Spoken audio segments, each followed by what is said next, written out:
Terima kasih, karena tadi moderator pakai pantun, saya juga izin pakai pantun. Sekarang kan gampang, ChatGPT bikin pantun, jadi sudah kan gitu. Mohon disebut apa, cakep atau apa. Berangkat pagi membawa harapan. Yang nggak bilang cakep nggak ke surga itu. Langit merah menatap mentari. Polisi humanis bukan sekedar jabatan. Tuh, kok nggak cakep? Saya ulangi nih, polisi humanis bukan sekedar jabatan. Nah, tapi hati jujur yang melayani negeri. Ada 4 nih, baca semua enggak? Bapak Ibu sekalian, yang terhormat Jenderal Widarto, beliau sudah 89 umurnya masih sehat. Itu buat saya menjadi obsesi saya. Umur 90 bisa naik motor gitu Pak Widarto. Saya diminta dadak oleh Kadif Humas. Habis golep, tahu-tahu ada WA. Dan tolong Pak Dai sakit, kita doakan beliau sembuh. Besok bisa menggantikan. Waduh, didadak. Sehingga saya berpikir apa nih yang nyambung dengan tema kita. Polisi humanis, berkait dengan Humas Polri. Saya tadi malam merenung terus gitu kan. Ada satu kata yang menyentuh hati saya dan menjadi judul saya. Mudah-mudahan jadi slide nih, karena saya serahkan ke Humas, jadikan slide. Nah, kalau nggak jadi, saya tanpa slide berarti.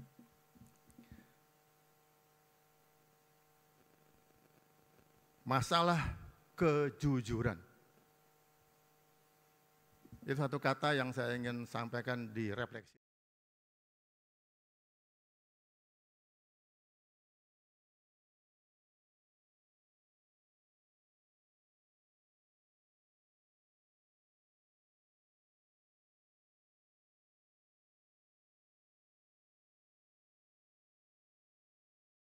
Strategi dan reformasi, tetapi tanpa kejujuran, semua itu hanya bangunan tanpa fondasi. Itu kalimat yang saya coba tadi malam. Maka marilah kita menyalakan kembali nilai yang diwariskan oleh pejuang sejati Polri, nilai yang mungkin tak lagi ditulis dalam Tribrata, nanti kita bahas, namun hidup di hati Bayangkara, yaitu nilai kejujuran. Mari tanya masing-masing, kita ini sudah jujur atau belum? Karena ini berkait dengan dialog kebangsaan, saya ingin ingatkan bahwa kemarin kita baru saja memperingati Sumpah Pemuda. 1908, kebangkitan moral bangsa, 28 adalah jujur untuk persatuan, 45 kita merdeka. Dan disitulah nanti Pak Yasin akan bagaimana beliau menyampaikan nilai-nilai kejuangannya. Bapak Yasin memberikan teladan, berani tanpa pamrih, jujur tanpa kompromi, mengabdi tanpa batas. Kata kejujuran yang dulu tertulis dalam Tribrata tahun 54, tapi hilang di dalam Tribrata tahun 2002. Saya ulangi, kalimat kata jujur itu hilang di Tribrata tahun 2022. Satu kata hilang, sejuta makna ikut pudar. Tanpa kejujuran, hukum kehilangan nurani. Tanpa kejujuran, kepercayaan rapuh seperti sekarang. Sekarang pimpinan institusi masyarakat antras terhadap Polri. Saya ulangi, semua antras terhadap Polri, bahkan ujungnya minta direformasi kembali Polri-nya. Itu karena antras. Antras itu tidak bisa dengan legalitas, tapi dengan legitimasi. Tanpa kejujuran, Polri kehilangan jiwa. Ketika saya Wakapolri, seizin Kapolri, saya ingin menyampaikan bagaimana kejujuran. Sehingga kita rubah kode etik Polri, 3 hal ditanamkan di situ. Yang pertama adalah menambahkan tentang 5 tampilan kepemimpinan Polri. Yang kedua, 7 tampilan karakter anggota Polri. Dan yang ketiga, integrity defender. Menolak perintah atasan apabila perintahnya tidak benar. 3 hal itu saya mencoba menanamkan di kode etik Polri yang baru saat itu. Sebagai jabaran hilangnya kata kejujuran.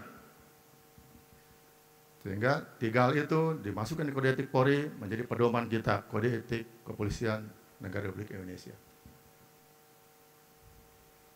Hari ini krisis Polri bukan sekedar kelembagaan, melainkan krisis integritas. Integritas adalah jembatan antara kebenaran, truth, dan kepercayaan, trust. Dulu saya dengan Pak Iskandar, mana Pak Iskandar? Hasan, menanamkan polisi itu harus baik. Apa itu baik itu? Jujur, atau baik itu benar dan jujur. Polisi baik adalah polisi yang benar dan jujur. Jujur dan benar. Benar itu apa? 3 hal. Apa Pak Iskandar 3 hal? Benar itu harus yuridis prosedural, harus benar. Teknis profesional harus benar. Etis proporsional. Itu 3 hal. Itu legitimasi. Jujur, integritas, tapi benar itu penting, tapi benarnya hanya 3. Yuridisnya harus benar, proseduralnya, hukumnya benar, teknisnya harus benar, kuhapnya harus benar, dan etis proporsional, etika benar. Tanpa itu, legitimasi tidak dapat, antras dapat. Legal bisa diatur-atur, diketok hakim, MA ketok legal, legitimasi tidak dapat. Saya ulangi, integritas adalah jembatan antara kebenaran, truth, yang kita cari, dan kepercayaan, trust, yang kita bangun. Tanpa integritas, kebenaran akan kehilangan arah.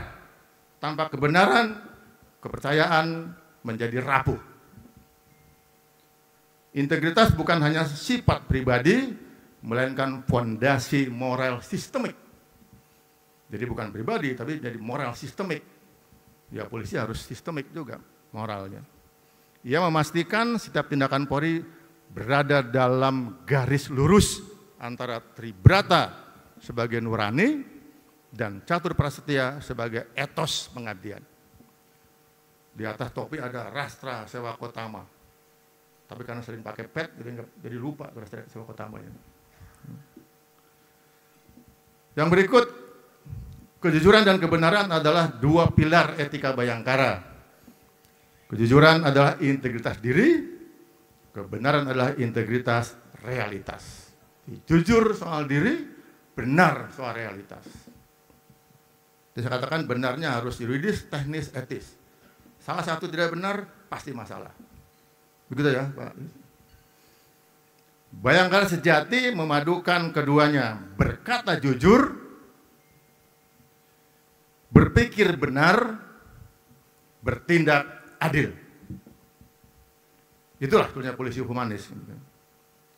Di atas keduanya berdirilah integritas. Integriti itu kejujuran, tapi juga kita benarnya secara realitas. Sebagai jembatan moral yang menyatukan kebenaran dan kepercayaan, inilah energi spiritual yang menjaga agar hukum tetap bernurani dan keadilan berpihak kepada kebenaran. Saya ulangi, keadilan berpihak pada kebenaran. Ada anekdot dulu, kalau kasus perdata itu menang kalah. Kalau pidana itu benar salah. Sekarang pidana pun menang kalah juga kan gitu. Karena tidak jujur, tidak benar. Begitu anekdotnya. Saya ingin ingatkan kembali dalam konteks ini bahwa kita punya grand strategi 2005-2025. Trust building, partnership building, strive for excellence.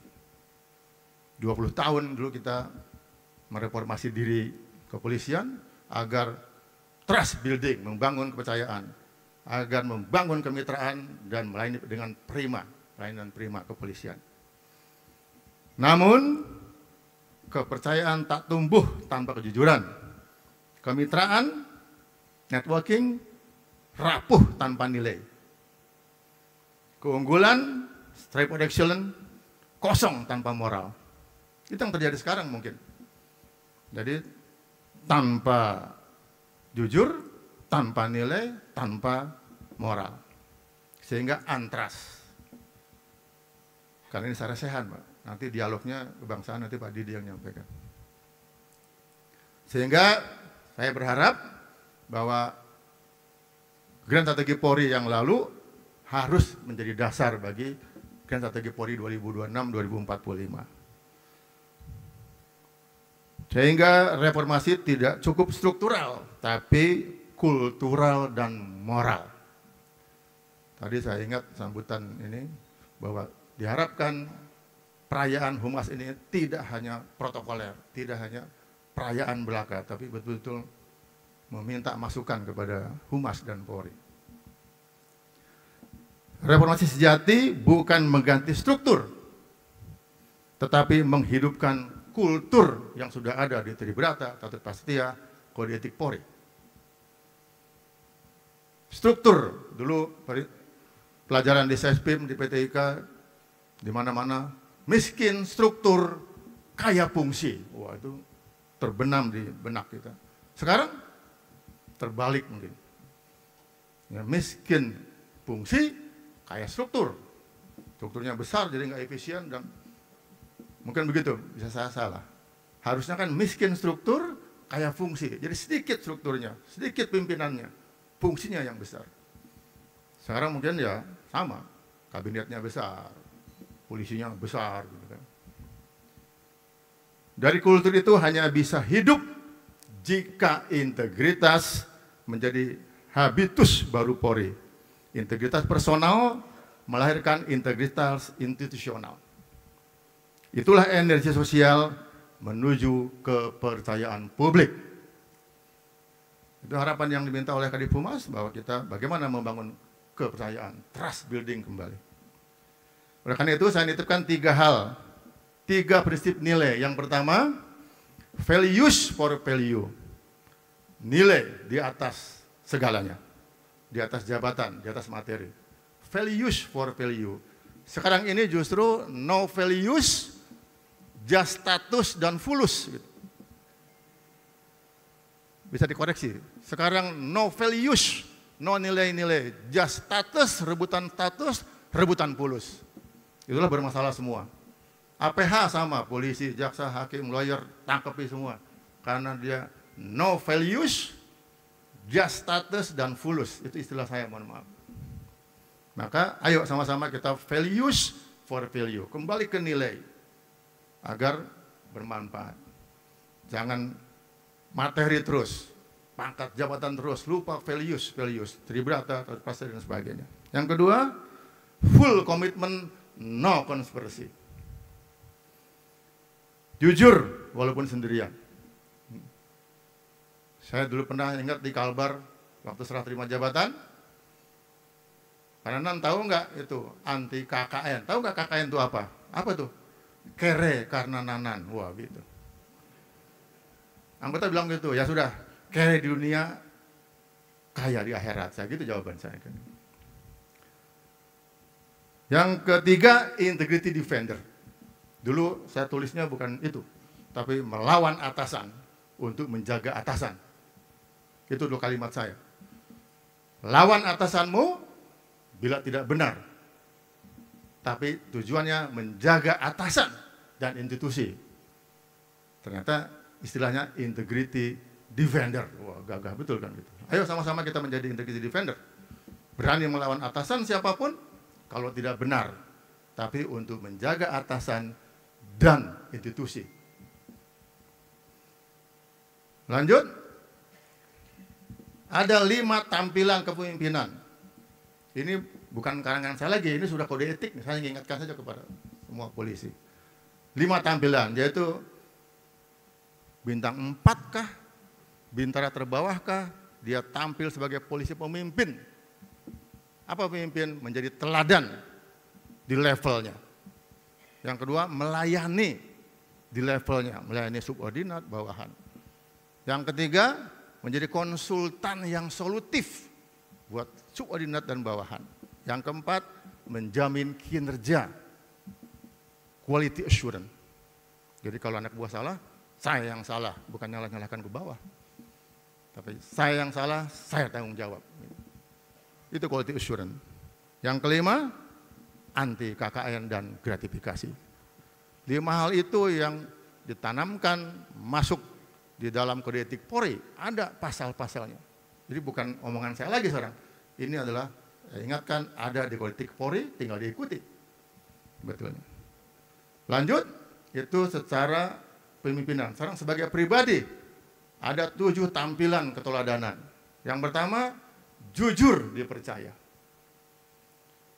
Orang jujur dan dipercaya. Jujur nggak dipercaya, ya susah. Harus jujur internal dan dipercaya orang lain. Dipercaya itu tampilan emotional quotient. Jujur itu spiritual quotient. Yang kedua, mampu bertanggung jawab. Mau bertanggung jawab. Mengambil alih pimpinan. Mohon maaf saya cerita, waktu saya di Sumut, masalah-masalah, langsung saya telepon Kapolri, Pak Kapolri copot saya. Loh kenapa nan? Saya tanggung jawab. Kapolres mau, saya tanggung jawab. Selesai. Jadi mengambil tanggung jawab bila ada masalah di kesatuan, bukan malah melempar ke bawah. Pak Kapolri copot saya, kenapa? Saya tanggung jawab. Bukan salahmu, saya tanggung jawab. Salah benar Bapak periksa saya. Selesai. Menghadapi media, menghadapi semua, selesai. Saya bertanggung jawab. Selesai. Yang ketiga, visioner. Visioner, kita punya visi, misi, harapan, keinginan, obsesi. Visi terakhir adalah kematian. Jadi kalau mau kematian, visinya terakhir, ya siapkan dong sekarang membuat kematian. Bukan malah maksiat dan sebagainya. Kan? Bukan jadi polisi brengsek, tapi polisi yang humanis tadi itu. Yang keempat, disiplin. Harus disiplin. Yang kelima, mampu bekerja sama. Tadi kan kerjasama, dicintai masyarakat.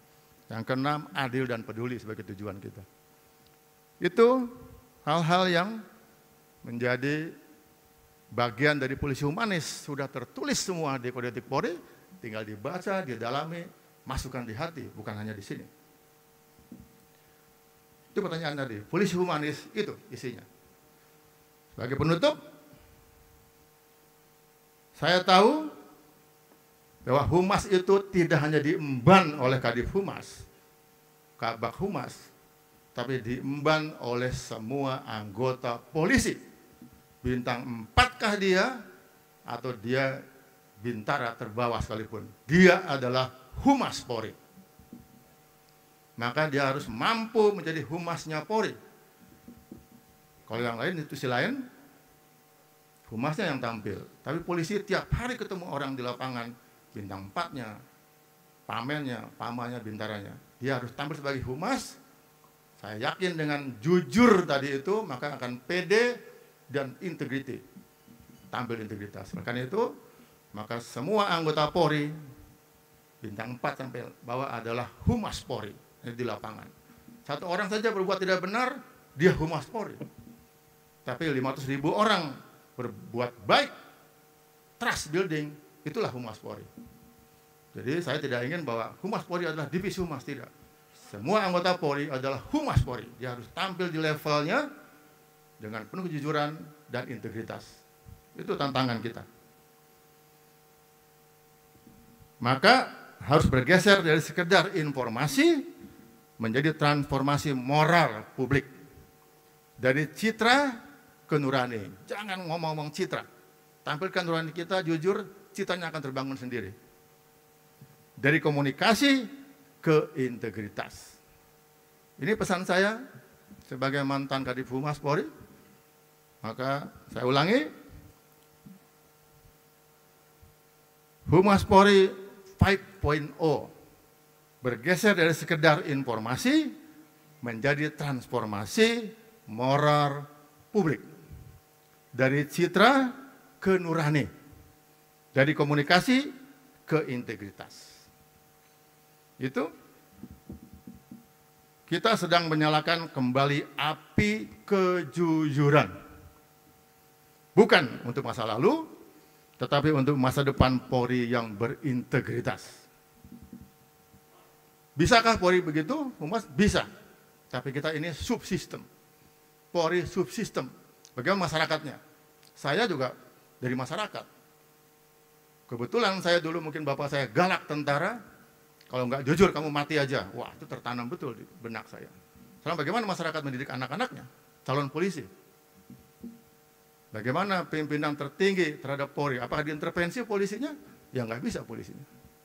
Jadi harus independen polisinya, berani menolak perintah apapun demi untuk integritas dan polisian.